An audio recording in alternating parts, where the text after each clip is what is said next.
Hello friends, welcome back to our channel. आज हम इस वीडियो में बात करेंगे नेटको फार्मा के बारे में। इसी तरह के आइडियाज़ हम हर वीडियो में लेके आते हैं आप सभी के लिए। और इससे पिछली वीडियो में मैंने आपको HFCL के बारे में बताया है।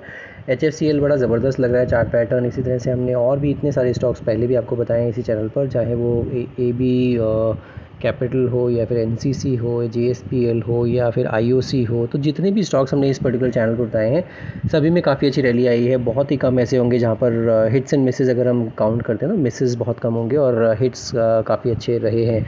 आप अगर मुझसे पुराने जुड़े हुए हैं तो आपने ज़रूर ये सारी वीडियो देखी होंगी और आपने ज़रूर एक्सपीरियंस किया होगा कि किस तरह के ज़बरदस्त रैली और किस तरह के आइडियाज़ आपको देखने को मिले हैं इसी चैनल पर। तो इस तरह के आइडियाज़ आपको फ्यूचर में भी देखने को मिलते रहें, इसके लिए आप मेरा चैनल ज़रूर सब्सक्राइब कर लीजिए, बेल आइकन दबाना बिल्कुल मत भूलिएगा। और अगर आपको वीडियोस पसंद आ रही हैं, कंटेंट अच्छा लगता है तो लाइक ज़रूर कीजिए वीडियो को और अपने दोस्तों के साथ शेयर ज़रूर कीजिए। आज बात करते हैं क्विकली नेटको फार्मा के बारे में। नेटको फार्मा क्या कर रहा था? नेटको फार्मा कुछ टाइम से क्या है, ये एक रेंज में फंसा हुआ है। और वो रेंज का जो अगर आप देखते हैं तो रेंज एक है ऑलमोस्ट 1100 से लेके 930 के बीच में। तो 1100 और 930 के बीच में ये एक रेंज है और इसी की वजह से यहाँ पर काफ़ी टाइम से ये अपना समय बिता रहा है। कितना टाइम हो गया इसको इस रेंज में ट्रेड करते हुए? 19 फरवरी से लेके और अभी ये इसके जून, मतलब फरवरी से लेके जून तक, तो मतलब ऑलमोस्ट 4 महीने का समय बिता दिया इसी रेंज में, टाइट रेंज में। अब जाके इसमें एक अच्छा ब्रेकआउट आया है और ब्रेकआउट आने के बाद अब इसमें नेक्स्ट लेग ऑफ रैली आनी शुरू हुई ही है। तो अगर आप देखते हैं इसमें नेक्स्ट पड़ाव क्या देखने को मिलेगा, तो ये जो रेंज का ब्रेकआउट है, ये रेंज का ब्रेकआउट इसमें क्लियरली दिख रहा है कि 930 से लेके 1100 का जो है 170 रुपीज़ का ये गैप है, ये जर्नी रही है 170 रुपीज़। तो 1100 के ऊपर आप 170 ऐड कर लीजिए तो 1270 रुपीज़ तक की रैली देखने को मिल सकती है इस रैली में। तो नेटको फार्मा में आपके पास अगर पोजीशन है तो आपको स्टॉप लॉस कहाँ लगाना है? अगर आपने अभी हाल फिलहाल में ही पोजीशन बनाई है तो फिर आप इसी कैंडल का, जो डेली कैंडल है फ्राइडे की, इसी का जो लो है 1171, इस पे आप स्टॉप लॉस लगा लीजिए और इसमें बिल्कुल बने रहिए।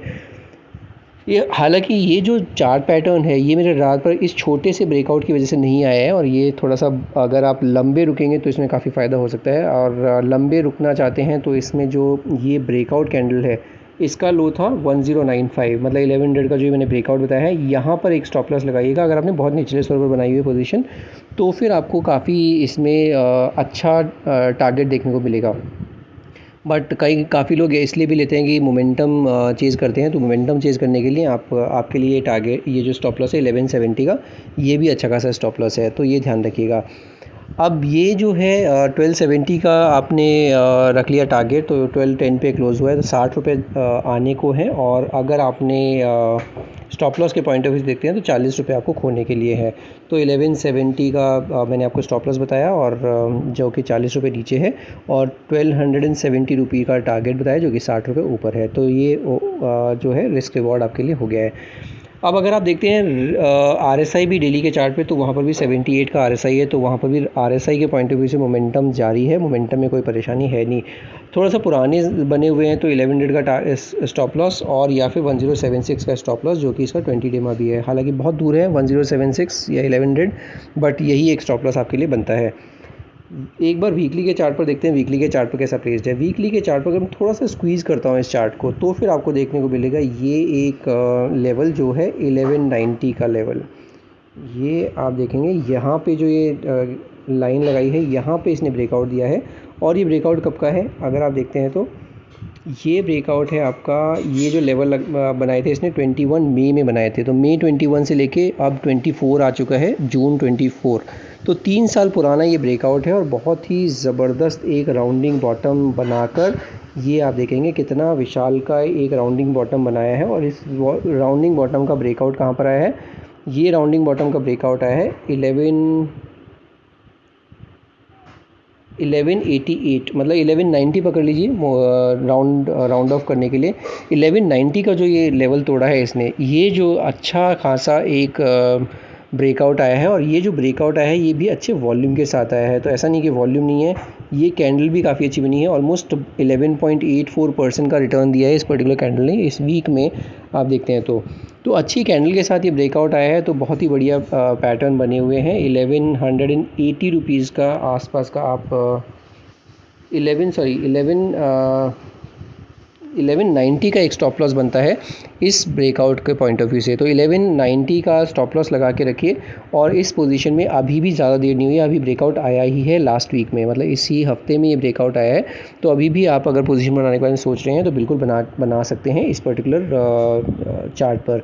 तो इसका नेक्स्ट टारगेट क्या होगा, वो नेक्स्ट टारगेट एक बार देख लेते हैं। एक बार मैं फिबोनाची लगा के आपको दिखा देता हूँ फिबोनाची के पॉइंट ऑफ व्यू से नेक्स्ट टारगेट क्या निकल के आता है। तो आपके सामने मैं फिबोनाची लगाता हूँ, यहाँ पर ये वीकली का चार्ट है, ध्यान रखिएगा। और आपके सामने जो नेक्स्ट टारगेट निकल के आ रहा है वो आ रहा है 1613 का, और उसके बाद 2300। तो ध्यान रखिएगा, बहुत ही अच्छे टारगेट्स निकल के आ रहे हैं। 1613 इसका पहला टारगेट है, उसके बाद 2300 तक का टारगेट देखने को मिल सकता है। बट हाँ, थोड़ा टाइम लगेगा, वीकली का चार्ट है, ध्यान रखिएगा। तो ऐसा नहीं कि आजकल में आ जाएगा, बट हाँ चार्ट पैटर्न बढ़िया लग रहे हैं नेटको फार्मा के। फार्मा एज ए सेक्टर भी आप अगर देखते हैं तो थोड़ा सा डिफेंसिव सेक्टर है, क्योंकि मार्केट एकदम पीक पर चल रहा है। तो डिफेंसिव सेक्टर में हो सकता है पैसा मूव करे just to hedge their positions. तो वो एक चीज़ और अच्छी है, यहाँ पर आपको पैसा बनने के चांसेस ज़्यादा हैं। वीकली के चार्ट पर अगर आप RSI भी देखते हैं तो 74 का RSI है, तो वहाँ पर भी मोमेंटम ज़बरदस्त लग रहा है नेटको फार्मा का भी। तो ये हो जाता है वीकली का चार्ट। एक बार मंथली के चार्ट पर भी देख लेते हैं, मंथली के चार्ट पर कैसा प्लेस है। तो मंथली के चार्ट पर भी आपको दिखेगा कि मंथली के चार्ट पर भी ये ज़बरदस्त एक ये मैं हटाता हूँ एक बार के लिए। मंथली के चार्ट पर भी आपको दिखेगा कि ये जो रेजिस्टेंस लेवल है, ये रेजिस्टेंस लेवल आज से नहीं, इनफैक्ट पहले भी इसने 2017 में भी हाई लगाया था 1100 के आसपास का। तो 1100 तो बहुत ही ज़बरदस्त एक सपोर्ट की तरह काम करेगा, क्योंकि 2017 से लेके अभी 2024 आ चुका है। ऑलमोस्ट 7 ईयर बैक इसने 1100 छुआ था, और उसके 1100 छूने के बाद फिर ये इसने रिट्रेस किया, और रिट्रेस करने के बाद फिर से ये ऊपर गया। बट नेक्स्ट अटैम्प्ट में भी इसने 1190 के ऊपर क्रॉस नहीं कर पाया, और वापस से रिट्रेस करके अब वापस इसमें रैली आई है, और 1210 पे क्लोजिंग दी है इस पर्टिकुलर मंथ में या फिर इस पर्टिकुलर वीक में। तो मंथली कैंडल अभी क्लोज नहीं हुई है, बट हाँ वीकली कैंडल क्लोज हो चुकी है। तो 1210 का बहुत ही बढ़िया एक चार्ट पैटर्न दिख रहा है। अब इसमें आपको 1613 का जो मैंने लेवल बताया वो भी एक लेवल है, और उसके अलावा अगर आप देखते हैं तो अगर आप इसमें देखते हैं कि ये जो राउंडिंग बॉटम है, तो भी आपको दिखेगा इस राउंडिंग बॉटम का भी टारगेट जो निकल के आएगा वो आएगा ऑलमोस्ट 1900 का। तो 1900 भी एक टारगेट है। तो 1613, 1900 और उसके बाद 2300, ये जो 3 लेवल्स हैं मैंने आपको बताए, तीनों लेवल को आपको ध्यान में रखना है। और अगर आप RSI देखते हैं मंथली के चार्ट पर, तो वहाँ पर भी 72 का RSI है। तो तीनों ही टाइम फ्रेम पर RSI भी बहुत ही क्लियरली इंडिकेट कर रहा है कि मोमेंटम जारी है, मोमेंटम आने वाले टाइम में और देखने को मिलेगा। तो नेटको में अभी ब्रेकआउट आया ही है, तो अभी बिल्कुल अपने रडार पर रखिएगा। हालांकि मेरी कोई पोजीशन नहीं है, बट जैसा मैं आपको हर वीडियो में बताता हूँ, हो सकता है मैं पोजीशन बनाऊँ, तो उसको आप ध्यान में रखते हुए आपने जो भी डिसीजन लीजिए अपने फाइनेंशियल एडवाइजर डिस्कस करके ही लीजिएगा। इसी तरह के आइडियाज़ आपको फ्यूचर में भी देखने को मिलते रहे, इसके लिए आप मेरा चैनल ज़रूर सब्सक्राइब कर लीजिए, बेल आइकन दबाना बिल्कुल मत भूलिएगा, और वीडियोज़ को लाइक ज़रूर कीजिए, दोस्तों के साथ शेयर ज़रूर कीजिए। और आप मेरे चैनल पर आ ज़रूर हैं बट चैनल को सब्सक्राइब नहीं करें, तो वो भी मेरी एक दरख्वास्त रहेगी, चैनल को सब्सक्राइब भी कीजिए। आज की वीडियो में सिर्फ इतना ही। Will see the next video. Thank you so much for watching this video.